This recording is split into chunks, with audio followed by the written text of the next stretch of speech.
Bonjour, il revient et de quelle manière? Donald Trump va prêter une nouvelle fois serment et devenir le 47e président des États-Unis, le deuxième seulement avec Grover Cleveland à s'imposer après avoir dû quitter une première fois le pouvoir.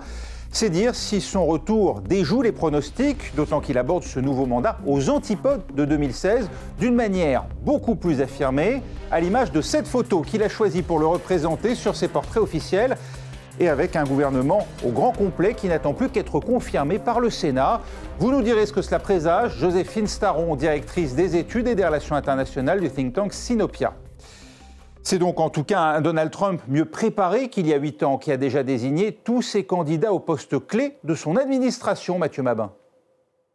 Alors, oui et non. C'est vrai qu'on a assisté cette semaine lors des auditions au Congrès qui visent justement à confirmer les nominations souhaitées par Donald Trump. C'est vrai qu'avec les prestations de Marco Rubio, futur chef de la diplomatie américaine, ou celle de Pam Bondi à la justice, ou même Pete Hegseth à la défense, on a plutôt vu des gens qui maîtrisaient globalement leur dossier ou qui au moins avaient travaillé avant de se présenter devant la représentation nationale. Cela peut paraître une évidence aujourd'hui, mais vous vous souvenez certainement que ce n'était pas toujours le cas en 2017, au début du premier mandat de Donald Trump.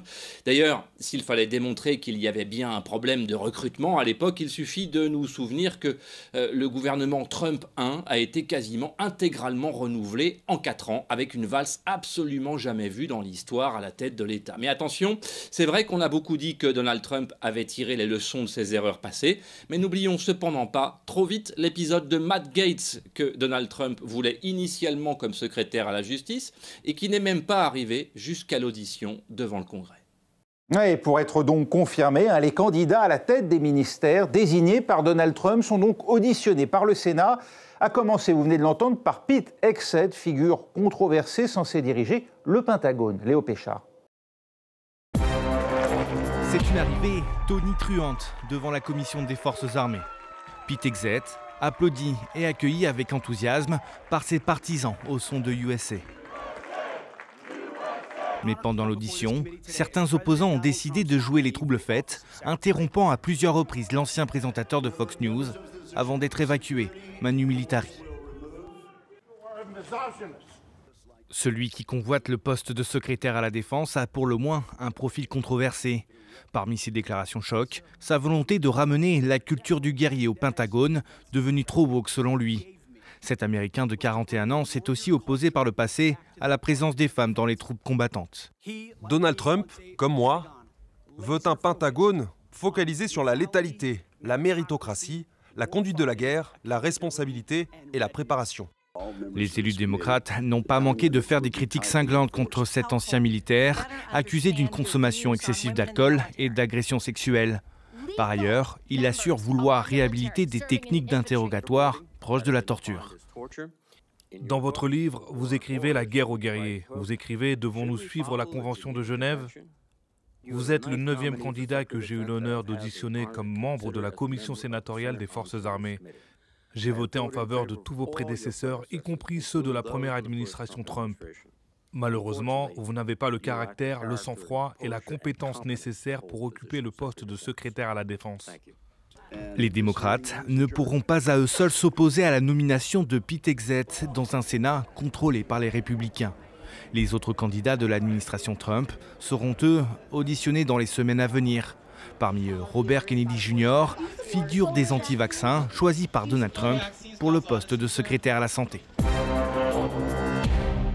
Joséphine Staron, interrogé cette semaine par les sénateurs, Pete Hegseth a promis, je cite, de rétablir la culture du guerrier au sein du département à la Défense. Il est qualifié pour ce poste. On parle quand même de la première armée du monde. Alors, est-ce qu'il est qualifié? Eh bien, finalement, c'est les sénateurs qui devront en juger prochainement. Juste une petite incise là-dessus, on n'est pas tout à fait habitué à ce mode de fonctionnement-là, mais ça montre quand même que le Sénat a un pouvoir important dans la nomination. Et donc, finalement, Donald Trump n'est pas totalement libre de ses faits et gestes. Donc, si les sénateurs, même républicains, ils peuvent le faire, voient en Pete Hegseth un mauvais candidat ou un trop mauvais candidat, ils pourront décider que finalement, il faut présenter quelqu'un d'autre. Est-il qualifié? C'est pas le problème de Donald Trump. Quand on voit les nominations qu'il a faites au lendemain de son élection, il a choisi des fidèles, il a choisi des soutiens financiers. Et il a choisi des personnalités qui défient ce qu'on appelle l'establishment politique. Oui. Donc peu importe ce dont il va être accusé, lui ou d'autres, que ce soit d'incompétence ou des délits, on a parlé d'alcoolisme, d'agression sexuelle, peu importe pour les électeurs de Donald Trump, ils ont aussi voté pour Donald Trump pour un changement radical au sein de l'administration américaine, et c'est ce qu'il leur propose. Tout de même, à l'image de Pete Hegseth, d'autres noms interrogent, c'est le moins qu'on puisse dire, à commencer par Kash Patel, un adversaire désigné de l'administration policière, propulsé à la tête du FBI. La pro-russe aussi, Tulsi Gabbard, elle sera directrice nationale du renseignement, ou encore l'anti-vax, Robert Kennedy Jr. à la santé. Et que dire aussi de Linda McMahon, l'ancienne patronne du catch, qui aura en charge l'éducation des jeunes Américains. Alors, on vante le professionnalisme nouveau de Donald Trump, mais ces nominations, elles disent précisément le contraire, non? Est-ce qu'on a affaire à de la désinvolture ou à un sabotage délibéré? Ni l'un ni l'autre, je pense que tout est minutieusement préparé et pensé par Donald Trump. Encore une fois, son objectif n'est pas de nommer les personnes les plus compétentes et qui connaissent le mieux les dossiers. Ça, il l'a fait en 2016. Lorsqu'il est arrivé aux affaires en 2016, il a pioché, on va dire, dans l'administration déjà existante et dans le vivier des Républicains, tous ceux qui pouvaient l'entourer et l'aider dans sa nouvelle mission. Aujourd'hui, la promesse est totalement différente. Il va s'entourer de personnes qui croient dur comme fer dans sa vision des États-Unis. Et c'est cette vision pour laquelle les Américains l'ont élu. Et ça, il y croit dur comme fer. Donc finalement, peu importe les profils et peu importe leur qualité, ce qu'il dit au peuple américain et au reste du monde, c'est que finalement, à la manette, ce sera lui. Lui et ses propres idées, ses propres velléités. On ignore aussi quel sera le poids, il n'aura pas le rang de ministre, mais Elon Musk co-dirigera avec Vivek Ramaswamy un département de l'efficacité gouvernementale. Quel sera son rôle au sein de l'administration ? Son rôle, en tout cas tel qu'il est annoncé par l'administration Trump, c'est de faire des coupes massives dans le budget fédéral américain, de rationaliser les dépenses publiques. Et finalement, Elon Musk va devoir produire un rapport dans lequel il dira quels sont les postes à supprimer, à renouveler ou non, et quels sont les budgets qu'il va falloir reconduire ou pas. C'est très important parce qu'une des raisons pour lesquelles Donald Trump a été élu, c'est cet argument d'une forme de gabegie des dépenses publiques, et il dit que lui va pouvoir rationaliser tout ça à l'image d'un bon chef d'entreprise. Et c'est pas pour rien qu'il nomme 2 milliardaires américains à ce poste-là, et chargé de la production de ce rapport et donc de ses propositions. Si on se souvient bien, Elon Musk avait licencié via des emails des milliers de personnes du jour au lendemain. La crainte des Américains, c'est qu'il utilise cette même méthode managériale assez contestée au sein des affaires publiques. En tout cas, cette équipe sera très attendue vu le nombre de dossiers en cours ou ouverts par Donald Trump lui-même, n'est-ce pas, Maïa Anaïs Yatagen ? Donald Trump vantait ses qualités de négociateur hors pair, capable de faire plier la Chine ou encore le Mexique. Cette fois-ci, il a promis d'arracher la paix. Alors il y avait tout d'abord la promesse d'un cessez-le-feu entre Israël et le Hamas. Il va finalement, ce cessez-le-feu, débuter pendant son week-end d'investiture. Il s'en attribue déjà le crédit. Deuxième conflit qu'il a promis d'arrêter. À l'époque, il promettait cela en 24 heures, c'est l'Ukraine. Alors la Russie n'y croyait pas, même Trump a changé d'avis désormais. Il parle plutôt de 6 mois. Il y a également des sujets de politique intérieure. Trump a été élu sur un vaste programme promettant des expulsions de clandestins massives. Il pourrait prendre en ce sens une série de décrets présidentiels. Le décret présidentiel, c'est la même technique qu'il utilisera, promet-il, pour faire passer à 25% les taxes douanières pour tous les produits entrant aux États-Unis depuis le Canada ou le Mexique. Une menace de guerre commerciale qui pourrait avoir des larges conséquences sur l'économie américaine, sur le consommateur américain, et qui a suscité une crise récente avec le Canada. Réaction de Trump, des propos expansionnistes proposant à son voisin du Nord de devenir le 51e État des États-Unis, une énième provocation qui faisait beaucoup rire sur les réseaux sociaux son propre fils. Trump a également proposé de annexer le Groenland ou encore de récupérer le contrôle du canal de Panama, à chaque fois en recevant des fins de non-recevoir. Joséphine Staron, la campagne pour l'élection présidentielle s'était jouée sur des thèmes très, très locaux auprès de l'électorat républicain. Or, depuis l'élection, on voit Donald Trump ou encore Elon Musk occuper le terrain sur des sujets internationaux, et même dans le cas du patron de Tesla, très extérieur aux États-Unis, comme ici même en Europe. Ça ne vous surprend pas ?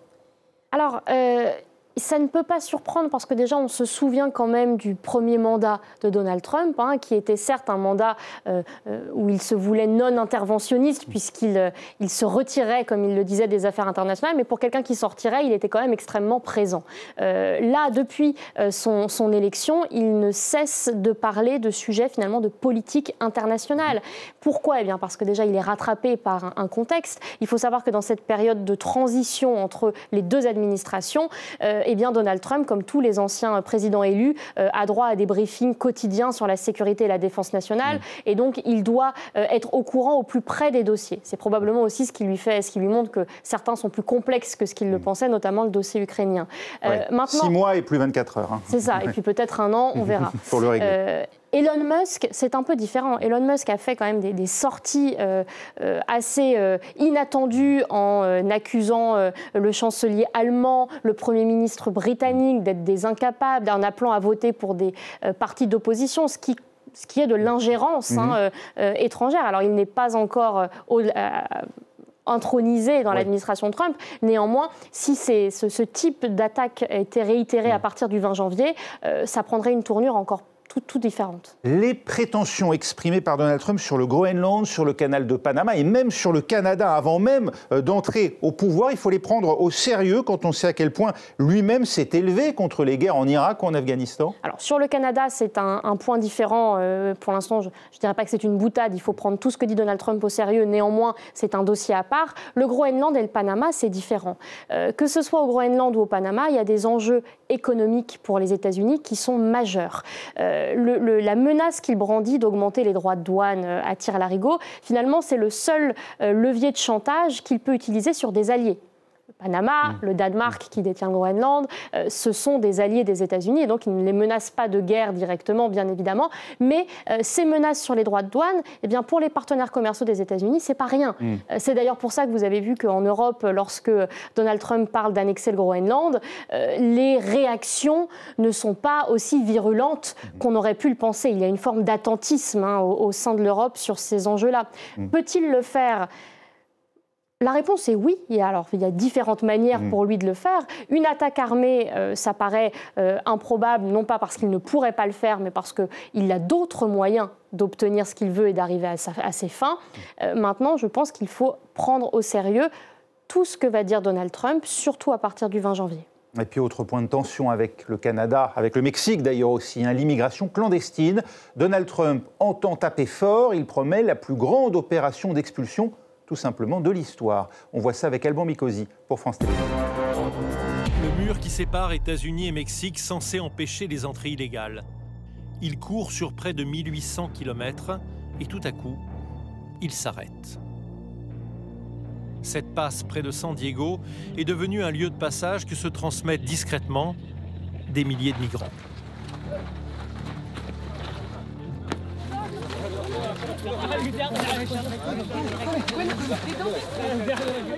Vous êtes aux États-Unis. Comment vous vous sentez ? Je suis tellement heureux. Donald Trump veut non seulement mettre fin à cette porte entrouverte, mais aussi expulser jusqu'à 10 millions de clandestins. C'est Tom Homan qui va diriger cette opération d'expulsion sans précédent, censée commencer le 21 janvier. Laissez-moi être clair. Il va y avoir une opération massive d'expulsion parce que nous faisons face à une crise massive d'invasion à notre frontière. Les migrants, principalement des femmes et des enfants, ont donc 50 jours pour obtenir des papiers en règle.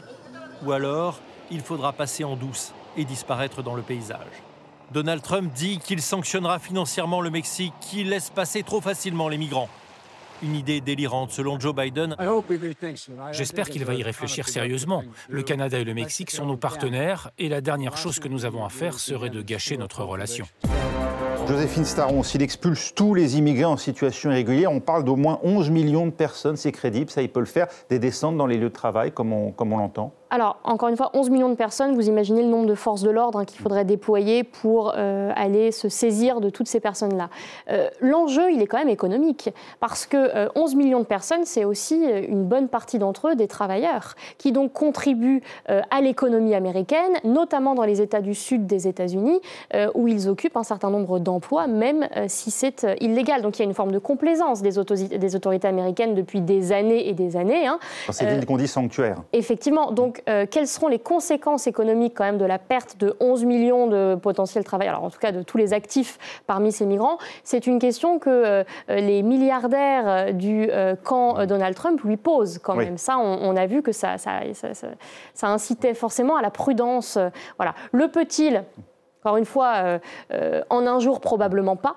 Mais c'est une promesse qu'il a faite à ses électeurs. Donc il sera attendu sur ce dossier. Il ne peut pas décevoir. Il va falloir qu'il montre les muscles s'il veut contenter ceux qui l'ont élu.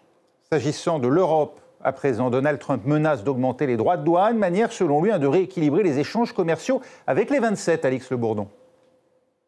Les sujets d'inquiétude ne manquent pas ici à Bruxelles, qui est comme tétanisé face au retour de Donald Trump à la Maison-Blanche. Première crainte, les menaces de suspendre l'aide américaine à l'Ukraine et le fameux plan de paix que le président américain prévoit de mettre en place en quelques mois. Tout cela sur fond de pression en matière de dépenses militaires pour que les Européens dépendent moins du parapluie américain. Les Européens craignent également le spectre d'une guerre commerciale, alors que Donald Trump a affirmé à plusieurs reprises vouloir augmenter drastiquement les droits de douane sur les produits européens. À quelques jours de l'investiture, les constructeurs automobiles européens appellent Bruxelles à éviter ce conflit commercial. Autre sujet de tension, Elon Musk, le patron du réseau social X, qui va intégrer la nouvelle administration et qui a eu récemment plusieurs initiatives hostiles à l'Europe, notamment en s'ingérant dans la campagne pour les élections allemandes de février, ingérences contre lesquelles l'UE dispose de moyens juridiques. Un débat est prévu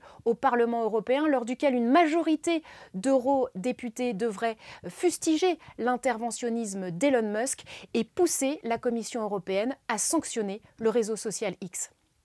Et puis il y a aussi l'OTAN, Joséphine Staron. Donald Trump a récemment exigé que les pays membres relèvent de 2 à 5% du PIB leurs dépenses en matière de défense. C'est réaliste? Est-ce que ça annonce la fin de l'Alliance Atlantique? Alors, attention, ça n'annonce pas la fin de l'Alliance Atlantique. Est-ce que c'est réaliste? Non, passer de 2 à 5%, on sait très bien que ça n'arrivera pas demain. Rappelons quand même que Donald Trump avait déjà exigé, lors de son premier mandat, que les États européens payent à hauteur de minimum 2% de leur PIB les dépenses. Et de fait, ça a marché. Ils sont passés de 6 à 23 aujourd'hui, qui payent. Alors, pas en raison des menaces de Donald Trump, mais davantage en raison de la guerre en Ukraine et de ses conséquences. En revanche, ce qui est certain, c'est que Donald Trump montre les muscles et il montre aux Européens, qui aujourd'hui en ont bien conscience, qu'il risque de faire ce qu'il a déjà promis il y a un certain nombre d'années. Les Européens avaient 8 ans pour se préparer. On a pris un retard considérable, pensant probablement que Donald Trump ne reviendrait pas aux affaires. Aujourd'hui, le retard peut-il être rattrapé? Un pays nous montre en tout cas qu'ils y travaillent, c'est la Pologne. Puisque la Pologne ont doublé leurs dépenses en matière de défense.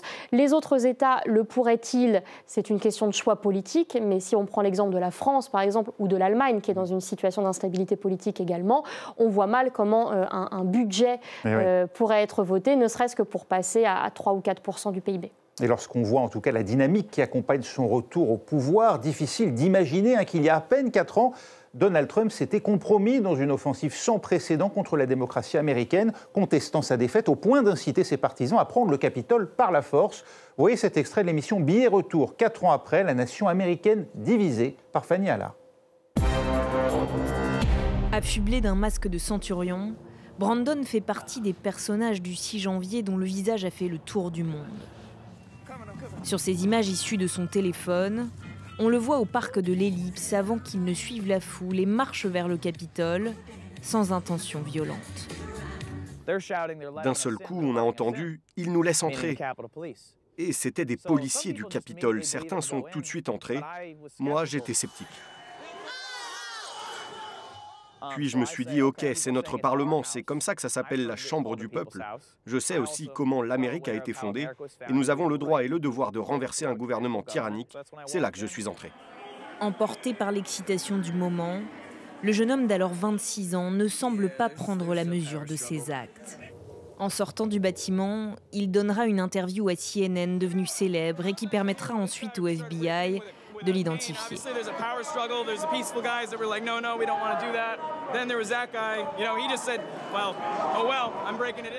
10 jours après le 6 janvier, il a été arrêté puis condamné à 3 ans de prison.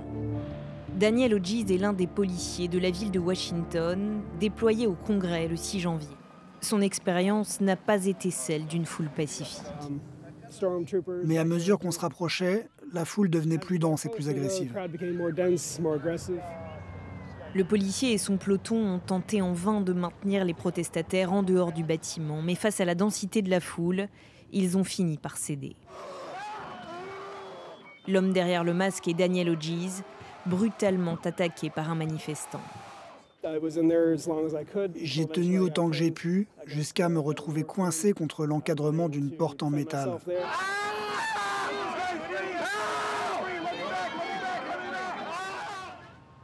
Ces images ont ému des Américains de tous bords et contribué à ancrer le 6 janvier comme un épisode violent de l'histoire américaine. D'après le ministère de la Justice, 140 policiers ont été attaqués physiquement lors de l'assaut du Capitole.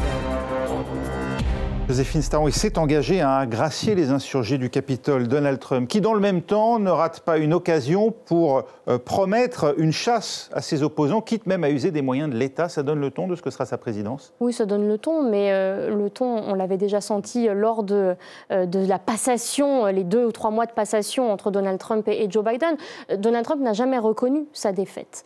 Donc il considère finalement que cette prise du Capitole en janvier n'est qu'une manière légitime de réclamer leur dû pour des millions d'Américains qui se sont vus voler cette élection. Ça, c'est le narratif de Donald Trump qu'il n'a pas cessé. Ça annonce un régime autoritaire dans ce qui est l'une des premières démocraties de la planète? On verra dans les faits, parce qu'après, il faut changer la loi et il faut quand même savoir que les États-Unis, c'est un État fondé sur l'État de droit, un des plus solides au monde. Donc faire bouger tout ça, c'est difficile, mais ce n'est pas impossible. Gracier les personnes qui ont attaqué le Capitole, ça ne va pas changer la loi. Il a le droit d'octroyer ses grâces. La question, c'est la suite. Quelles mesures va-t-il prendre pour peut-être restreindre les libertés d'expression ? Mais quand on voit Elon Musk, lui, c'est plutôt l'inverse. C'est-à-dire, au contraire, ne les restreignons pas, mais créons les algorithmes qui permettront de faire entendre celles qu'on veut entendre le plus. Et de manipuler les masses. À l'image, en tout cas, de ces insurgés, à quoi va ressembler la cérémonie d'investiture de Donald Trump? On annonce la présence de plusieurs dirigeants de droite dure, voire d'extrême droite, ce qu'Emmanuel Macron qualifiait il y a encore récemment d'international réactionnaire, Maya Naissiatagen. Alors la cérémonie d'investiture, c'est généralement un moment d'unité nationale. Lors de cette cérémonie, il y aura Barack Obama, George W. Bush ou encore Bill Clinton. Par contre, traditionnellement, les leaders internationaux ne sont pas conviés, mais avec Trump, ça change. Il a envoyé un certain nombre de cartons d'invitation. Javier Milei, par exemple, qui est qualifié de président préféré par Trump, il a déjà dit qu'il serait là lundi. Giorgia Meloni, la première ministre italienne, a assuré qu'elle aimerait beaucoup venir si son agenda lui permettait.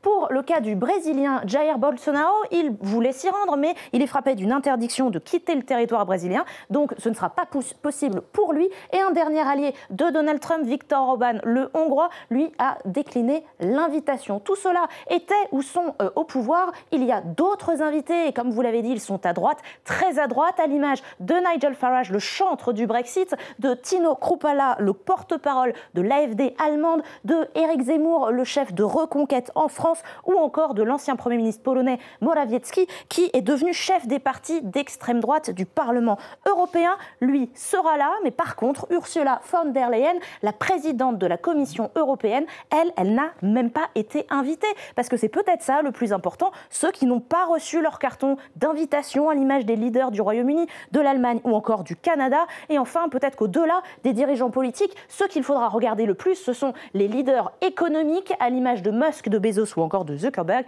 qui seront bien à Washington lundi.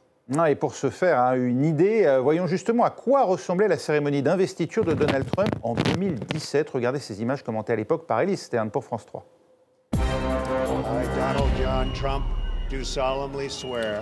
La main droite levée, l'autre posée sur ses 2 Bibles. Donald Trump prête serment.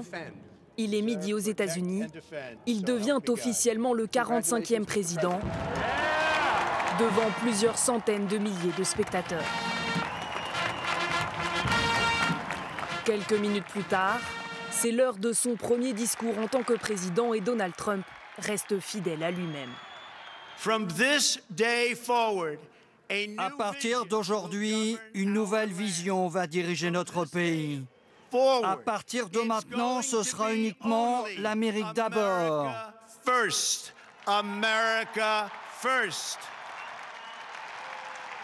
Le nouvel hôte de la Maison-Blanche succède à Barack Obama. D'autres anciens présidents sont présents, George Bush, Jimmy Carter ou encore Bill Clinton, accompagné d'Hillary Clinton, candidate démocrate défaite par le milliardaire. Pas de star internationale pour assurer le spectacle, c'est une adolescente repérée à la télévision qui entonne l'hymne national. À l'époque, il était minoritaire, Donald Trump, et un soupçon d'illégitimité flottait sur cette cérémonie. Aujourd'hui, Joséphine Staron, il a remporté la majorité des suffrages des Américains. Ça change la donne pour son projet nationaliste. Oui, il n'a rien à prouver à personne aujourd'hui et il le montre en cassant les codes. Alors, inviter des chefs d'État étrangers, ça ne se fait pas traditionnellement, mais ce n'est pas quelque chose de tout à fait ubuesque. En revanche, inviter des personnalités dans l'opposition de pays alliés, comme la Grande-Bretagne, l'Allemagne ou la Pologne, ça, c'est quelque chose qui est tout à fait nouveau et qui donne le ton de ce que sera son mandat. C'est-à-dire que là, il montre les personnes avec lesquelles il va bien vouloir dialoguer, qui seront ses interlocuteurs, et il montre surtout celles avec lesquelles il ne voudra pas parler. Le fait qu'il ne veuille pas s'adresser à la présidente de la Commission européenne, c'est un symbole très fort. On savait déjà quelle image il avait de l'UE. Et bien là, il le montre, il ne la prendra absolument pas en compte. Or, sur les politiques commerciales, et notamment la question de l'augmentation des droits de douane, la politique commerciale est une compétence exclusive de l'Union européenne. Et donc, l'interlocutrice principale est bien Madame von der Leyen. Merci Joséphine Staron du think tank Sinopia d'avoir été avec nous. C'est la fin de cette émission. Merci à vous de l'avoir suivi. Vous pouvez la retrouver sur notre site internet france24.com. Et nous, retrouvons-nous la semaine prochaine pour un nouveau numéro du Monde dans tous ses états.